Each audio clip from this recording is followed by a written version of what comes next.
우리는 지난 시간 교회의 영적 전쟁을 방해하는 두 가지 요소에 대해서 함께 앞선 본문을 통해서 살펴보았습니다. 자기 영광을 구하는 교만한 마음, 그리고 자기 생존과 안전을 최우선시하는 그런 염려하는 어떤 의미에서는 열등한 마음이라고 할 수 있겠죠. 에브라임 지파가 이제 전자의 그런 마음을 드러냈고, 이제 숫곳과 분해할 사람들이 후자의 그런 마음을 드러냈습니다. 겉으로 볼 때 이 두 가지 마음은 서로 대척점에 있는 것처럼 보이죠. 이 교만함과 또 열등감. 그러나 이제 우리가 잘 아시다시피 한 마음의 두 가지 측면일 뿐이죠. 동전의 양면과 같은 것입니다. 왜냐하면 이 교만함이든 열등감이든 근원적으로 사람이 자기 자신과 자기의 능력을 기반하여서 갖는 그런 마음이기 때문에 그렇습니다. 그렇죠? 그리고 이를 달리 표현하자면 하나님이 자신의 현실에 자기의 삶에 전혀 계산되지 않는, 중심이 되지 않는 그런 마음이라고 할 수 있습니다. 그렇기 때문에 내가 잘하고 뭔가를 이루면 교만하게 되고, 또 내가 어렵고 힘들게 될 때 열등감에 빠지게 되는 것이죠.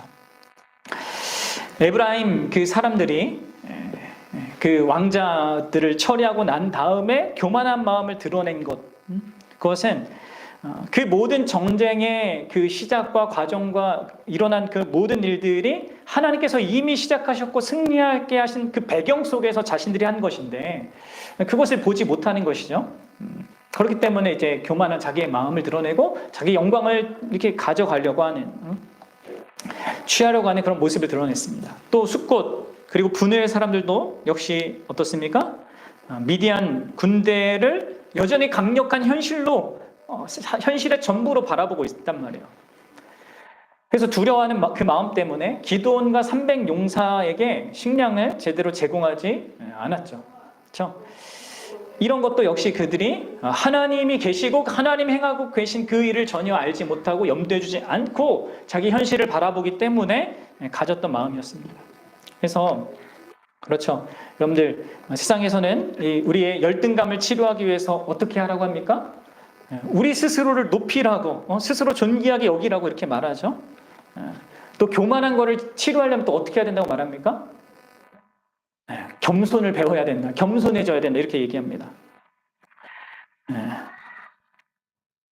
그러나 여러분들, 그렇게 해서 과연 이 문제가 해결될 수 있겠습니까? 전혀 안 그래요. 이게 왔다 갔다 할 뿐입니다. 열등감에 있는 사람은요, 조금 잘 되면 쉽게 교만해지고요. 교만한 사람은요, 쉽게 또 뭐가 안 되면 열등감에 빠지게 되는 것입니다. 마치 이란성 쌍둥이 같은 그런 두 마음인데, 이 마음에 대한 해결책은 다른 데 있지 않습니다. 그 마음의 중심에 하나님이 계셔야 되는 것이죠.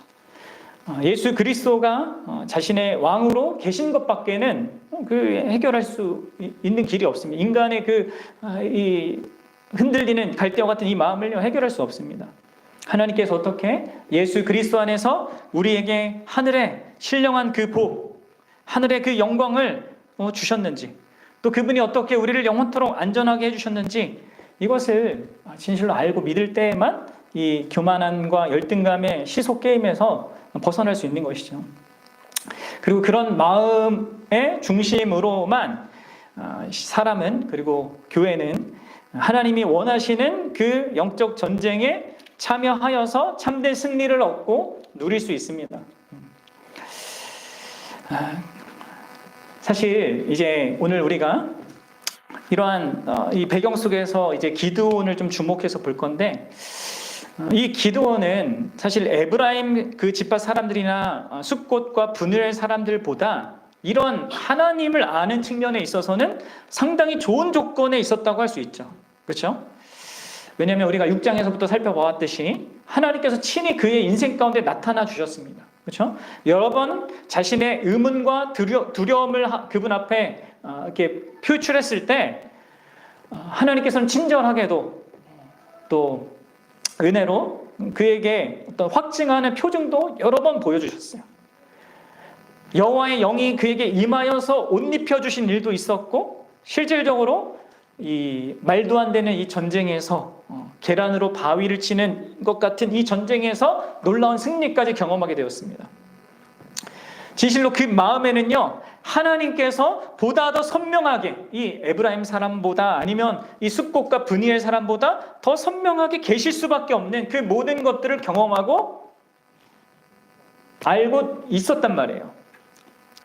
하지만 오늘 우리가 읽었던 본문엔 우리가 마주하는 기드온은 어떻습니까? 여러분, 기드온은요, 하나님을 잊고 있어요. 참 이해되지 않는 일이죠. 근데 여러분들, 이게요, 있는 일이고 또 언제나 있어 왔고 있을 수 있는 일입니다.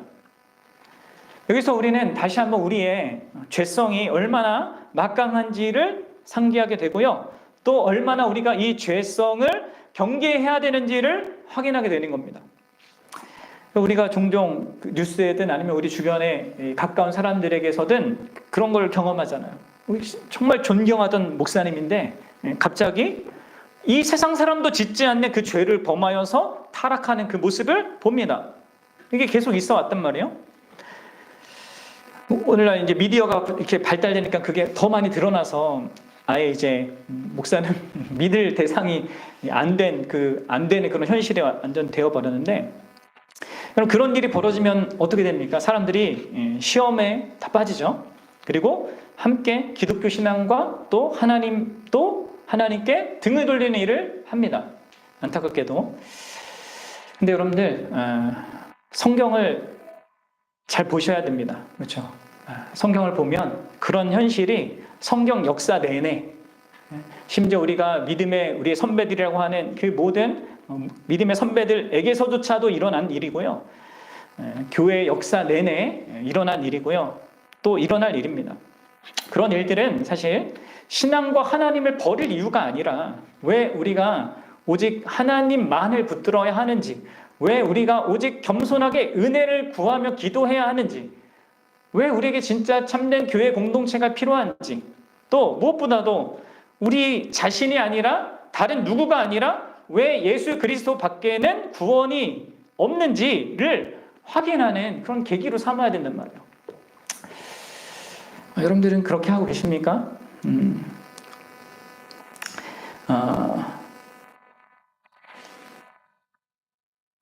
그리고 또 우리가 어떻게 또 신앙 생활을 또 그러한 이들의 이런 실패의 모습을 통하여서 또 교훈을 받고 또 어떻게 또 살아가야 되는지, 이 부분들을 함께 생각해 봐야 하는 것이죠. 오늘은요, 우리가 이제 이 기드온이 안타깝게도 승리한 후에 실패를 하게 되거든요. 이제 이게 뭐 결론부터 말하자면 그렇죠. 이제 승리 때문에 사실 기드온이 실패하게 됩니다.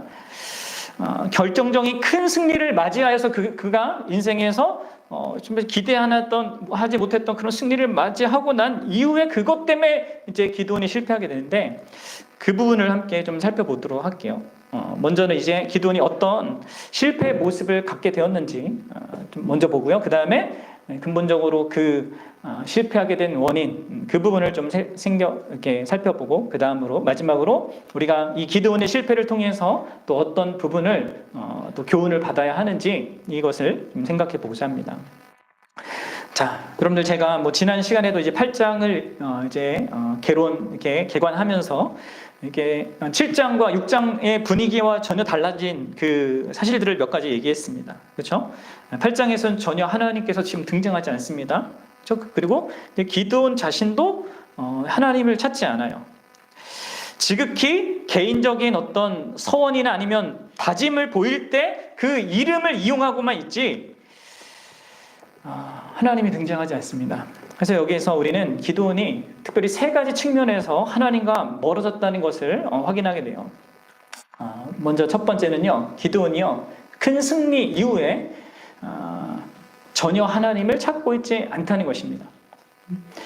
그리고 하나님 없이 모든 상황들을 판단하고 자기의 힘과 지혜로 그 모든 것을 해결하려고 합니다. 이 8장에 쭉 앞에서 지난 시간 본 내용까지 다 포함해서 지금 그런 것입니다. 에브라임 지파의 반대에 직면했을 때에도 그가 어떻게 했습니까? 기드온은 그 에브라임 지파를 나름 자기의 판단과 이 지혜와 이 계략 속에서 그들을 막 높여주고 나름 평화롭게 문제를 해결했습니다. 그렇죠? 그리고 숫곳과 분해의 사람들에 대해서는요, 어떻게 했어요? 이들에 대해서는 또 전혀 다른 이 방식으로 대우하죠. 그러니까 이러한 기드온의 행동을 보면 기브온이 에브라임을 외교적으로 대한 것은 어떤 진정한 화평을 위한 그러한 것이기보다는 그들과 대립하는 것을 두려워했기 때문이라는 것을 우리가 볼 수 있게 됩니다. 에브라임 지파가 큰 지파이고 자기는 므낫세 지파 중에서도 약한 일족이었기 때문에 대립할 수 없었고 그래서 그런 방식을 취한 거였단 말이에요. 그리고 반면 이 숫곳과 브니엘에 대해서는 어떻게 해요? 매우 분노를 쉽게 이렇게 표출하는 방식으로 대합니다. 내가 지금 하나님의 전쟁을 하는데 너희들이 감히 날 안 도와? 내가 지금 이렇게 힘들고 지쳐 있는데 먹을 것을 공급 안 해? 두고 봐라. 내가 돌아와서 이 전쟁이 끝나면 돌아와서 본태를 보여주겠다. 이 모든 상황에 여러분들 하나님이 안 계셔요. 어쩌면 이 기도는 큰 전쟁 이후, 큰 승리 이후 이런 작은 상황들은 더 이상 하나님의 도움과 지혜를 구할 것이 아니라고 생각했는지 모르겠습니다. 그래서 그런지 묻지를 않아요. 앞서서는요 계속 물어봤거든요. 뭘 하려고 할 때마다 물어봤단 말이에요. 확인을 했단 말이에요. 그냥 모든 상황에서 다 자기 나름의 판단과 방식대로 직면한 문제를 해결합니다. 여러분들 이러한 상태가 그가 승리했지만 결국 실패한 그런 자리에 있게 된 것을 보여주는 겁니다. 그럼 더불어 기도는요, 두 번째로 하나님을 이렇게 의존하고 힘입는 이것을 잃어버린 것뿐만 아니라 하나님의 큰 은혜도 잊어버렸습니다. 그래서 어떻게 해요?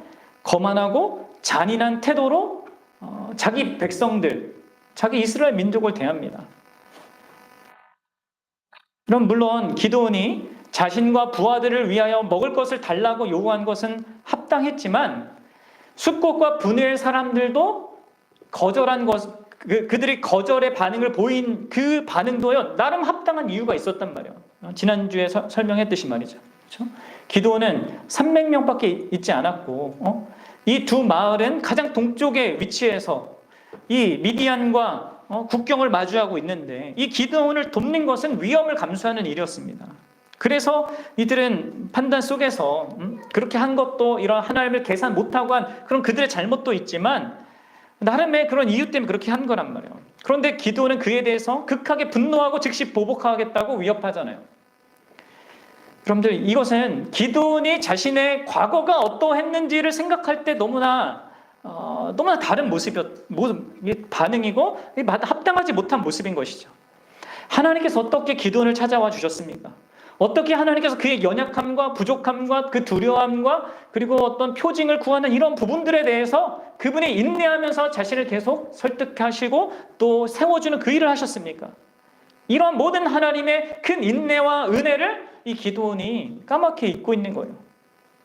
사실 어떤 의미에서 기드온은 하나님께 대하여서 하나님의 사자 앞에서 하나님께 아주 그 건방진 이야기를 이렇게 말하지 않습니까? 하나님이 우리와 함께 하시면 어떻게 우리가 이렇게 고생하고 있습니까? 하면서 거의 대들듯이 그렇게 했는데 그런 태도를 보였는데 그래도 하나님께서 그에 대해서 참으시고 인내하시면서 그를 설득하고 그를 세워주셨는데 화장실 들어갈 때랑 나올 때가 다르다는 그 말처럼 승리 전과 후가 다른 거예요. 하나님의 그 큰 은혜와 인내를 잊고 지금 이렇게 반응하고 있죠. 숫곳과 분해할 사람들의 모습은 바로 사실 자신의 과거의 모습이었지 않습니까? 불신과 의심과 두려움 속에서 표징을 구하는 그거. 자신도 그랬거든요. 하나님을 이렇게 믿지 못하고 의심하고 두려움 속에서 하나님이 맞다면 뭐 이렇게 해주시고 받아주시고 양털 이런 것도 해주시고 이런 반응을 통하여서 나도 한때 저런 때가 있었지 하면서 저들의 입장을 이해할 만한 그런 것으로 반응해야 하지 않았겠습니까? 하나님께서 자신에게 인내와 은혜로 대한 것처럼 그들을 그렇게 대해야 했었죠. 아니면 지금 상황이 좀 어떻게 된 일인지, 하나님께서 어떻게 지금 역사를 이끌어 가고 계신지, 또 어떤 일이 좀 전에 벌어졌고, 이 요단강 건너편에서 벌어졌고, 자신이 어떤 일을 하고 있는지, 또 하나님께서 어떻게 승리로 이끌어 가고 계신지, 이것을 말해주고 설득해야 했지 않겠습니까? 근데 여러분들, 기도는 그렇게 하지 않아요. 기도는 자신이 모독당했다는 그 사실에 집착하면서 복수하겠다고 다짐하는 그런 모습을 보이고 있단 말이에요. 승리가 기도를 이렇게 망가뜨렸어요. 또 여러분들, 더 심각한 문제는 기도는요, 하나님이 명령하신 것을 왜곡시켜 버렸습니다. 사사기 6장 14절에 보면 기도원이 하나님께서 기도원에게 이렇게 명령하셨어요. 한번 읽어봅시다. 시작. 하나님께서 그를 향하여 이르시되 너는 가서 너의 힘으로 이스라엘을 미디안 손에서 구원하라. 내가 너를 보낸 것이 아니냐 하시니라. 그럼 여기에 하나님께서 자기 동족을 치라 이런 말씀을 하신 그 내용이 있습니까? 없습니다. 이스라엘을 미디안 손에서 구원하라. 그리고 그것을 위해서 내가 너를 보냈다. 이렇게 말하고 있어요. 아무리 숫곳과 분해엘이 잘못을 범했다 하더라도요, 기드온이 이렇게 반응한 것은 하나님의 이 명령, 하나님의 명령에 순종해야 되는 그 자기 본분을 망각한 거예요. 하나님의 뜻을 사실 반하는 것입니다. 우리가 읽지 않았지만 7절에서 기드온이 이렇게 얘기하잖아요. 세바와 살문나를 내 손에 넘겨주신 후에 사실 어떻게 해야 됩니까? 내가 너희를 섬기겠다, 다스리겠다, 잘 이렇게 인도해주겠다, 이렇게 얘기해야 되는데 내가 들가시와 찔레로 너희 살을 찢으리라. 그러니까 하나님이 약속하신 것의 그 목적은 그들을 구원하는 거고 온전히 세우는 건데 이렇게 말하고 있단 말이에요. 이스라엘과 싸우겠다고. 근데 이게 이제 숫곳 사람들에 대해서는 이렇게 분노하며 드러낸 이것이요, 나중에 이 분우엘에 대해서는요, 동일하게 반응한 이 분우엘에 대해서는 더 크게 분노합니다. 그래서 더 강력한 복수를 하겠다고, 내가 망대를 헐어버릴 것이라고 이렇게 얘기하는 것이죠. 그리고 실제로 우리가 오늘 본문에서 봤듯이 전쟁에서 승리한 후에 이 세바와 살문나를 잡아 돌아와서 이 기드온은 자기가 한 말을 그대로 지킵니다. 숫곳의 장로들을 들가시와 찔레로, 또 그 주민들을 징벌하고, 또 분우엘에 대해서는 망대를 헐고 그것도 분이 안 풀려서 그 성읍 사람들도 다 죽이는. 여러분들, 어쩌다 이렇게 된 걸까요? 더 심각한 것은요, 이 하나님께서 명령하신 그것에는 앞서 우리가 6장에서 살펴보았듯이 하나님의 그 목적과 뜻이 담겨져 있잖아요. 그런데 기드온은 그것을 자신의 사적인 목적과 뜻을 이루는 것으로 변질시켜요. 그럼 명령한 것의 그 결과물뿐만 아니라 그 동기조차도 변질시킨단 말이에요. 그게 이제 8장 18절과 19절의 내용인 거예요. 한번 읽어보도록 하겠습니다. 이에 그가 세바와 살문나에게 말하되 너희가 다볼에서 죽은 자들은 어떠한 사람들이냐 하니 대답하되 그들이 너와 같아서 하나같이 왕자들의 모습과 같더라 하니라. 그가 이르되 그들은 내 형제들이며 내 어머니의 아들들이니라. 여호와께서 살아계심을 두고 맹세하노니 너희가 만일 그들을 살렸더라면 나도 너희를 죽이지 아니하였으리라 하고. 그럼 여기서 우리가 무엇을 봅니까? 기드온이 이 300용사를 데리고 아주 힘들고 지친 그 상황이었음에도 불구하고 이 미디안을 추격한 그 이유, 근본적인 그 이유가 여기서 드러나고 있어요. 그렇죠? 그게 뭐예요? 하나님의 백성을 완전히 해방시키기 위한 것입니까? 그런 갈망이 아니에요. 기드온의 마음에는 개인적인 복수를 복수를 위한 그 마음이 있었던 거예요. 미디안 왕들이 이전에 기드온의 형제들을 죽였고 그들의 죽음 때문에 그거에 대한 복수심에 의해서 기드온은 그렇게 절실하게 그들을 추격했던 것입니다.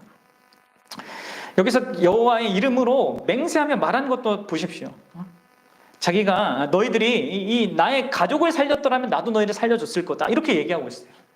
여러분, 적군에 대한 그 심판은 하나님에 의하여서 결정되는 것이고 그러한 자로 기드온을 세운 거란 말이에요. 근데 기드온 자꾸 사사로운 자기의 어떤 개인적인 그 입장에 따라서 그것을 말하고 있단 말이죠. 기드온은 지금 자신의 가문의 명예를 내세우고 있어요.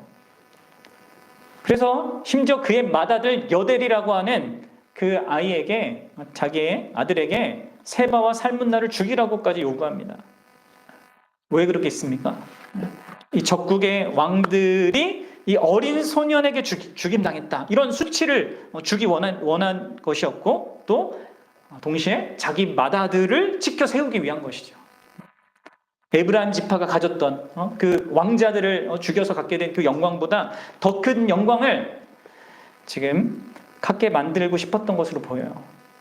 근데 이 맏아들 여델이 너무 어려서 두려워해서 결국 이제 기드온이 직접 그들을 처형하지 않습니까? 여러분들, 기드온이 어떻게 하다가 이렇게 됐습니까? 무엇이 기드온을 이렇게 변질시켰습니까? 무엇이 기드온으로 하여금 그렇게 존경과 영광에 대한 욕구에 목마르게 만들었습니까? 또 그리하여서 자신이 받아 마땅하다고 여기는 것을 받지 못하자 폭력적이고 매우 분노를 내는 그런 자로 만들어낸 것입니까? 그럼 안타깝게도 큰 전쟁에서의 그 승리가 원인이 되었어요. 이 타작 마닥이 아닌 그 포도주 틀에서 겁먹고 열등감에 빠져서 이렇게 곡식을 타작하던 기드온이 놀랍고 위대한 그 승리를 이루고 경험하고 나서 교만한 마음을 드러내면서 자기가 영광받고자 하고 또 알아주지 않는 자들에 대해서 크게 분노하는 그 모습으로 이게 가버린 겁니다. 극에서 극단으로 가버린 것이죠. 안타깝게도 이 기드온과 300용사의 그 유명한 승리가, 그 전쟁의 승리가 기드온에게는 최악의 일이 된 거예요. 결국 기드온은 성공에 중독되고 성공에 의존적인 그런 존재가 된 것입니다. 그래서 앞선 그 왜곡된 반응을 계속 드러낸 것이죠. 여러분들, 우리 모두는 모든 일에 있어서나 또 신앙생활에 있어서나 어떤 성공 혹은 승리, 잘 되는 거, 이런 것을 간절히 바랍니다. 근데 여러분들, 그 성공과 승리가요, 어쩌면 우리에게 아주 치명적인 그 위험을 가져다 줄 수 있다는 것을 우리는 봐야 되는 거예요. 성공이나 이 승리가요, 우리로 하여금 하나님과 그 하나님의 은혜를요 쉽게 망각하도록 만들 수가 있습니다. 왜 그런가요? 왜냐하면 우리의 죄악된 마음은요, 내가 나 스스로를 구원할 수 있다고 믿기를 아주 강렬하게 원합니다. 우리의 죄악된 마음은 그렇습니다. 난 나의 힘으로 날 구원할 수 있고 나의 원하는 것을 이룰 수 있고 성취할 수 있어, 이렇게 믿고자 한단 말이에요. 이게 거짓인데 이걸 믿고자 하는 것이죠. 그래서 여러분들, 우리의 이 죄악된 마음이 심지어 하나님이 다 이루어주신 그 승리와 성공조차도 그런 잘못된 자기 믿음을 굳히는데 이렇게 오용할 수 있는 것입니다. 그래서 어떻게 되냐면, 기드온이 내가 나의 힘으로 승리했고 이 성공을 획득했고 그래서 내가 이 성공과 승리에 대한 칭찬과 영광을 받아야 된다, 이렇게 생각하게 되는 것입니다. 그리고 그런 태도로 행동하게 되는 것이죠. 그리고 그러한 삶은 결국 앞서 우리가 살펴보았듯이 하나님의 모든 것을 부정하는 방식으로 드러나게 되는 거예요. 여러분들, 이게요, 성경의 역사 내내 계속 있어 왔고요, 교회 역사 내내 있어 왔습니다. 그럼 여리고 성을 무너뜨리고 나서 이 이스라엘 백성들이 어떻게 됐습니까? 그 강력하고 큰 여리고 성을 정말 하나님의 놀라운 역사로 이렇게 도는 것과 함성 지르는 걸로 무너뜨리고 나서 그 다음에 그것보다 훨씬 작은 아이 성을 칠 때 자기 힘 믿고 한번 우리가 해보겠다 해가지고 어떻게 돼요? 완전히 패배하지 않습니까?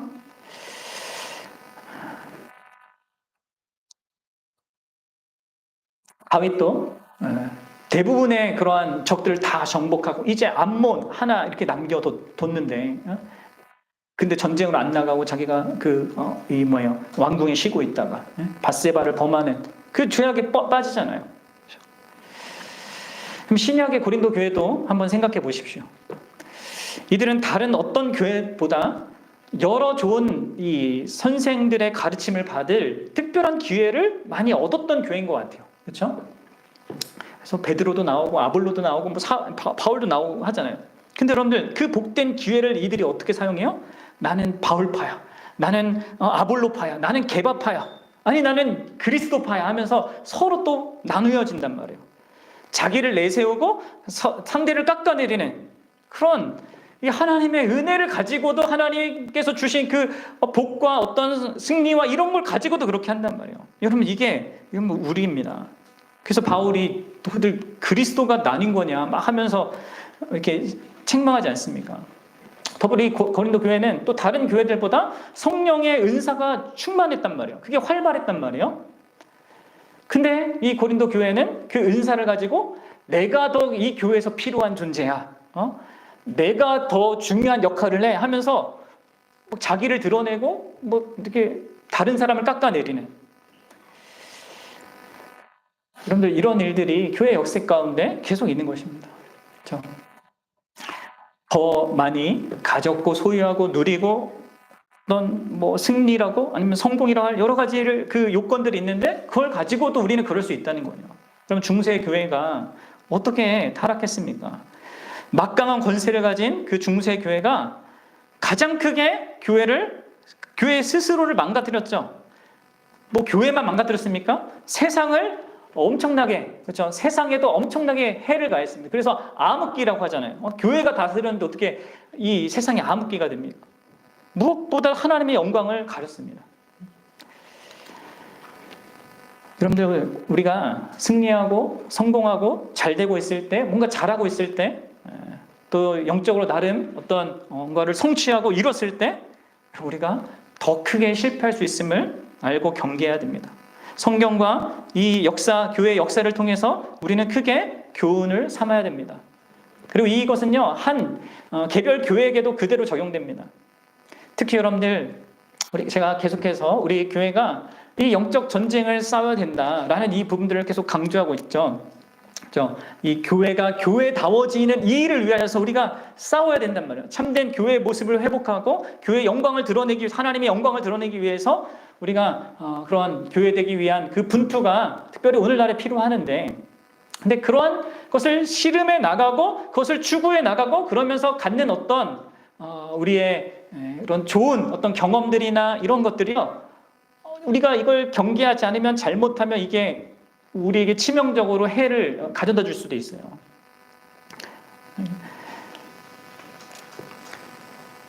여러분들, 우리가 그 참된 교회를 추구하고자 하는 그런 중심, 마음을 갖고 나아가는 게 너무나 감사하고 귀한데, 우리가 이러한 방향성을 추구하면서 이렇게 올바르게 나가다 보면요, 반드시 교회적으로 마주하게 되는 현실을 갖게 돼요. 그것은 어떤 교만한 마음들이요, 이 성도들 안에 이렇게 막 부풀어 오른다는 거예요. 그리고 그것으로 인해서 그 공동체가 이렇게 좀 차가워지는 이런 일이 있게 된다는 것이죠. 겉으로는 아닌 척하지만 쉽게 다른 교회를 판단하고 정죄하고 무시하는 그 모습을 보일 수 있다는 것이죠. 제가 여러분들 하늘영광교회에 있을 때도 자주 박순영 목사님께서 지금 그 교회는 그래도 우리는 이제 막 시작이고 그 교회는 그래도 이렇게 참 이렇게 다져지고 이렇게 어느 정도 이제 그런 걸 정말 드러내는 그런 교회로 있지만 자주 박 목사님이 얘기하셨거든요. 성도들에게 이런 부분을 경계해야 된다고. 그러면서 여전히 그런 모습을 보일 때가 너무 많은 것 같다고. 뭐 자신도 많이 부족하지만 우리 교회 안에 그런 것들이 보일 때마다 안타까운 그 말씀을 많이 하셨는데, 그럼 마찬가지입니다. 이것을 아셔야 돼요. 그리고 개인적으로도 마찬가지예요.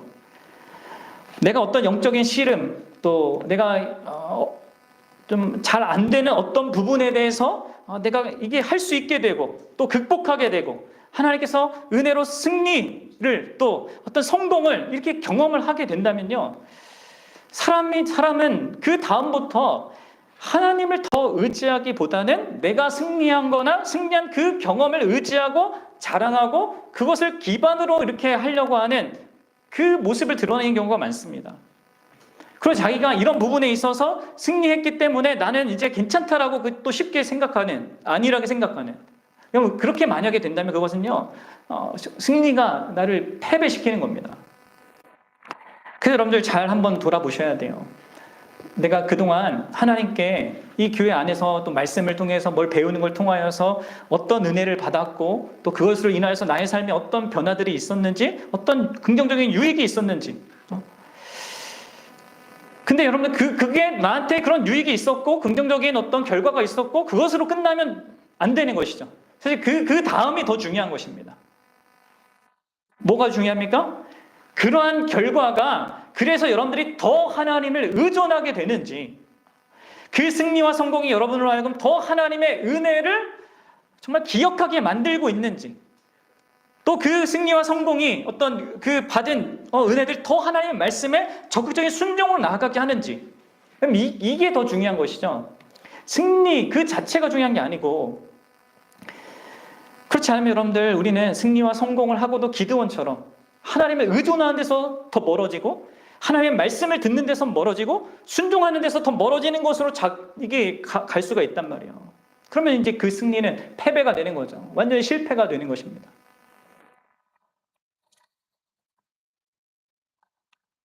여러분들 어떤 의미에서 교회 공동체가 또는 이제 개별 신자가 가장 위험한 그 상황에 처하는 것은요. 내가 어떤 삶에서 어려움을 겪고 힘든 일을 겪고 내가 또 어떤 영적인 일에 실패하고 영적 전투에 실패하는 그런 상황이 아닙니다. 오히려 그런 상황에 더 하나님을 붙드는 그런 데로 나아가게 되죠. 오히려 내가 성공하고 잘 되고 승리할 때 그때가 더 위험할 때입니다. 그래서 아까도 말했다시피 교회가 이제 안정되고 규모가 커지고 하면요 이렇게 교회 공동체에 속한 자들이 달라지기 시작한단 말이에요. 힘들고 어렵고 사람이 별로 없고 막 이렇게 이렇게 애써야 되는 그것은요 그럴 때는 더 순수하고 바르게 막 몸부림치면서 애쓰는데 좀 괜찮아지면 그런 초심이 사라집니다. 그리고 나중에는 내가 이렇게 순전했고 열심히 했기에 내가 온전하게 했기 때문에 라고 하는 그런 훈장을 자꾸 달려고 한단 말이에요. 서로 자기에게. 그래서 여러분들 우리는 이 부분을 정말 경각심을 갖고 잘 생각을 하셔야 됩니다. 그리고 이러한 성공으로 말미암는 실패, 성공이 낳는 이 실패로부터 우리 자신을 지켜야 해요. 먼저는 여러분들 그럼 어떻게 하냐? 앞서 말한 이 부분을 경계해야 되는 것이죠. 성공했을 때 어떤 승리를 맛봤을 때 내가 어떤 은혜와 이런 복을 누리게 되었을 때 그때도 죄는 역사한다는 것을 알고 경계해야 되는 거예요. 그것이 나 스스로를 내가 구원할 수 있다라고 하는 나의 죄성과 결부되어서 이게 하나님의 영광을 갈취하는 것으로 삼거든요. 우리가 이것을 경계해야 됩니다. 그 여러분들 이것을 경계하기 위해서 여러분들 안에서 내가 그렇게 될 때 나타난 증상이 뭔지를 아셔야 되는데 사실 이게 기드온이 보여준 겁니다. 그게 뭐냐면 여러분들이 지금 내가 신앙생활 잘하고 하는 일마다 또 잘 되고 연애도 잘 되고 일도 잘 되고 공부도 잘 되고 이렇게 막 뭔가 다 삶이 잘 되다 보면요 이런 마음 속에 이런 마음 깊은 곳에서 이런 마음이 솟아오릅니다. 그래 내가 이렇게 했으니까 이게 올라온단 말이에요. 그리고 주변 사람들이 진짜 너 대단하다 이렇게 얘기하면 겉으로는 아니라고 다 하나님 은혜라고 이렇게 얘기하면서 마음속으로는 안 그렇단 말이에요. 그러니까 자기 안에 내가 한 거야 라는 이 마음이 올라오기 시작한다. 그럼 그걸 이제 경계해야 되는 것이죠.